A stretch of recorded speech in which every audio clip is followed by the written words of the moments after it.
queridos amigos, como vai todo? Hai un escritor do que me acordo sempre, do que hoxe me quero acordar especialmente.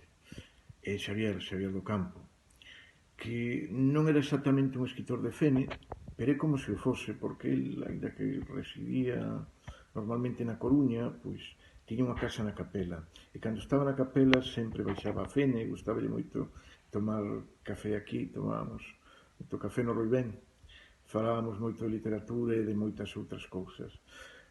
Xavier escribiu sobre todo literatura para nenos, pero a literatura para nenos é un dos grandes xéneros da literatura universal.